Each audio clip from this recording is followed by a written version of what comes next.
One मेरा नाम प्रकृति है और ये हमारे ऑडियो बुक की सेकंड वीडियो है जिसमें हम लोग ब्रायोफाइटा के बारे में डिस्कस करेंगे।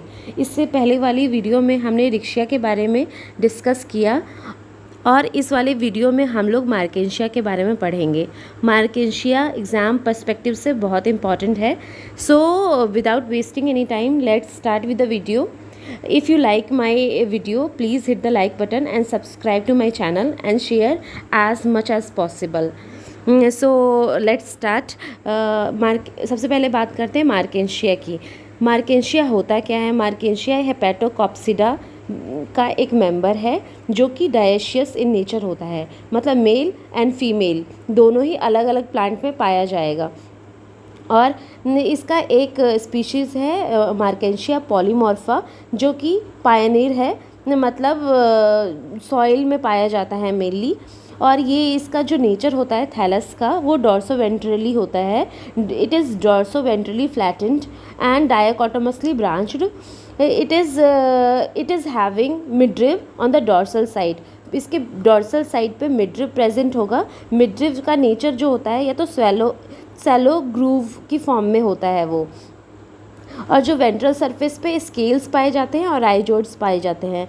ये फीचर जो है रिक्शिया से सिमिलर है कि स्केल्स और राइजोइड्स उसमें पाए जाते थे, बट इसमें जो चीज़ डिफरेंट है वो है कि जो इसमें स्केल्स होता है वो मेनली दो तरीके के होते हैं। एक तो नॉर्मल होता है और एक अपेंडिकुलेट होता है। अपेंडिकुलेट मतलब हैविंग एपिकल अपेंडेजेस। नॉर्मल में कोई भी अपेंडेजेस नहीं पाया जाता।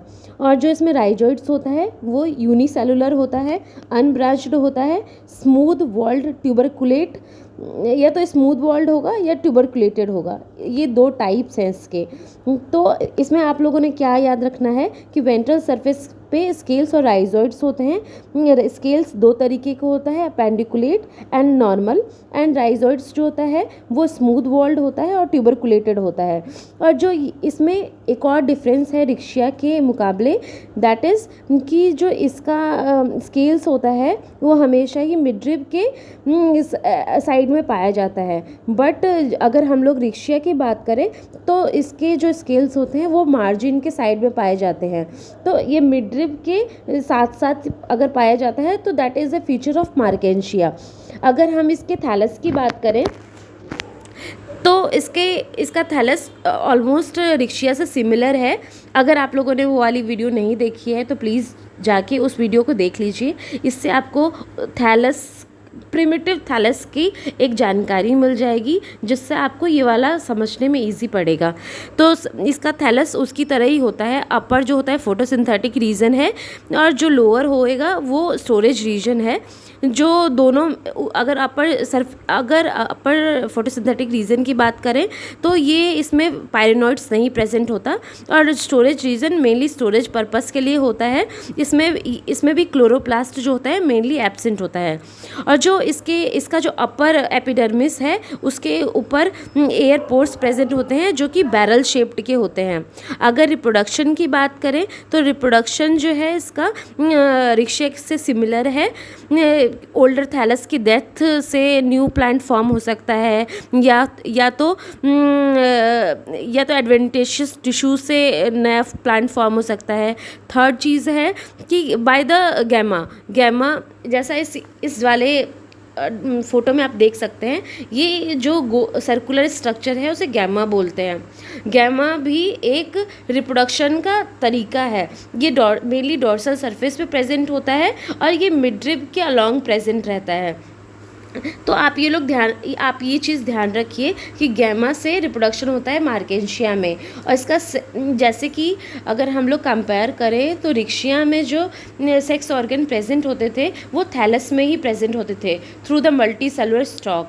बट इसमें सेक्स ऑर्गन जो होता है वो लॉन्ग स्टॉक पे होता है जिसको एंथ्रीडियोपोर बोलते हैं।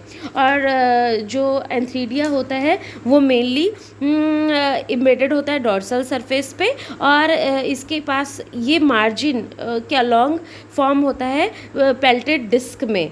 8 लोब्ड पेल्टेड डिस्क होती है, उसमें एंथ्रीडिया फॉर्म होता है और it is attached by the multicellular stalk and it is open through the ostiole on the dorsal surface. Antheridia जो होता है it is mainly made up of androcytes and there is one jacket layer thick, एक jacket होती है, one celled thick jacket form होती है इसके around. Archegonia भी सेम डॉर्सल सरफेस पे प्रेजेंट होता है। ये डिफ्रेंशिएटेड होता है बेसल स्वेलन वेंटर में, और एक वेंटर कनाल सेल्स होता है। वेंटर कनाल सेल्स जो होता है वो 6 वेंट्रल रो ऑफ सेल से बना होता है। It is mainly having 4 to 8 uniseriate neck canal cells, और टिप जो कवर होती है वो 4 कवर सेल से फॉर्म होती है। अगर हम लोग इसकी फर्टिलाइजेशन की बात करें, ये इसका स्पोरोफाइट है मेनली। स्पोरोफाइट में क्या होता है कि इसके पास फुट होता है, सीटा होता है और कैप्सूल होता है। जो कैप्सूल 2 तरीके की लेयर से कवर्ड होती है, जिससे कि हम लोग बोलते हैं पेरीगाइनियम और पेरीचाइटियम। ठीक है, तो जब ये सीटा डेवलप होगा और कैप्सूल बड़ा फॉर्म होने लग जाएगा तो ये इसमें ब्रेकेज हो जाता है। स्लाइट और सडन इंक्रीज होगा लेंथ में सीटा के, तो रप्चर हो जाएगा हमारा कैलिप्ट्रा रप्चर दिख रहा है ना आपको, तो ये रप्चर हो जाएगा। तो फुट का मेनली काम होता है एब्जॉर्प्शन ऑफ न्यूट्रिएंट्स। सीटा जो होता है मेनली फुट और कैप्सूल को कनेक्ट करता है, और कैप्सूल जो होता है, कैप्सूल के अंदर स्पोर्स होते हैं और इलेटर्स होता है। इलेटर्स का मेन फंक्शन होता है कि ये सीड डिस्पर्सल में हेल्प करता है। क्या होता है कि अगर हमारा फर्टिलाइजेशन, हमें मॉइस्चर की ज़रूरत है, मतलब मार्केंशिया को मॉइस्चर की ज़रूरत है। मॉइस्चर के बाद क्या होगा, फर्टिलाइजेशन हो जाएगा। फर्टिलाइजेशन होने के बाद क्या होगा, आर्कीगोनियोफोर जो होता है वो इलोंगेट होता है। इलोंगेशन के बाद वो जो पेल्टेड डिस्क होती है जिसमें एंथ्रीडिया प्रेजेंट होता है वो डेवलप होगा। डेवलप कैसे होगा कि इसका जो सेंट्रल रीजन है आर्कीगोनियोफोर का, वो क्या होगा, उसमें ज़्यादा ग्रोथ होने लग जाएगी, और जो इसका साइड वाला मार्जिन वाला पोर्शन है उसमें ग्रोथ नहीं हो पाएगी। इसकी वजह से आर्कीगोनिया इन्वर्जन होएगा, मतलब इसका जो साइड वाला पोर्शन है आर्कीगोनियोफोर का वो थोड़ा लटक जाएगा नीचे की तरफ, उसको आर्कीगोनिया इन्वर्जन बोलते हैं। उसके बाद 8 पेल्टेड डिस्क फॉर्म होगी। डिस्क के बाद रे बनता है, रे के बाद एक शीथ फॉर्म होती है आर्कीगोनियल रो के अराउंड, जिसे पेरीचेटियम बोलते हैं। ठीक है, उसके बाद जब जाइगोट बन जाएगा फाइनली, तो उसके बाद डिवीज़न होती है। डिवीज़न के बाद 20 सेल्ड स्टेज बनेगा, फिर 40 सेल्ड स्टेज बनेगा, और 40 सेल्ड स्टेज बनने के साथ साथ जो साइड वाली जो जाइगोट के अपर लेयर होती है वेंटर, वेंटर क्या होता है, वेंटर बाद में कैलिप्ट्रा फॉर्म करता है। बहुत सारे एग्जाम्स में ये क्वेश्चन आता है कि कैलिप्ट्रा का कैसा नेचर होता है। कैलिप्ट्रा हमेशा हैप्लॉइड होता है क्योंकि ये स्पोरोगाइनस टिश्यू का मेंबर है, मतलब स्पोरोगाइनस टिश्यू है, तो ये हमेशा हैप्लॉइड इन नेचर होगा। 40 सेल्ड स्टेज होने के बाद क्या होता है, वो सेल्स अपने आप को अरेंज करेंगी। अरेंज करने के बाद आउटर एम्फीथीशियम बनेगा और इनर एंडोथीशियम बनेगा। आउटर एम्फीथीशियम जो है सिंगल लेयर जैकेट फॉर्म करेगी, जबकि इनर एंडोथीशियम जो होगा वो फिर से डिवाइड करेगा, स्पोर मदर सेल फॉर्म करेगा और इलेटर मदर सेल फॉर्म करेगा। स्पोर मदर सेल स्पोर्स बना लेगी जो कि हैप्लॉइड होंगे, और इलेटर मदर सेल इलेटर्स बनाएगी जो कि डिप्लॉयड होंगे। तो आप लोग इस बात को ध्यान में रखें कि इलेटर्स हमेशा 2n होता है, दैट इज़ डिप्लॉयड, और स्पोर्स हमेशा हैप्लॉइड होते हैं। और इसके साथ साथ ही मतलब एम्फीथीशियम और एंडोथीशियम के बनने के साथ साथ कुछ बेसल सेल्स होती हैं जो कि डिवाइड करके पेरीगाइनियम और सीडो पेरीचैटियम फॉर्म करेंगी कैलिप्ट्रा के अलोंग।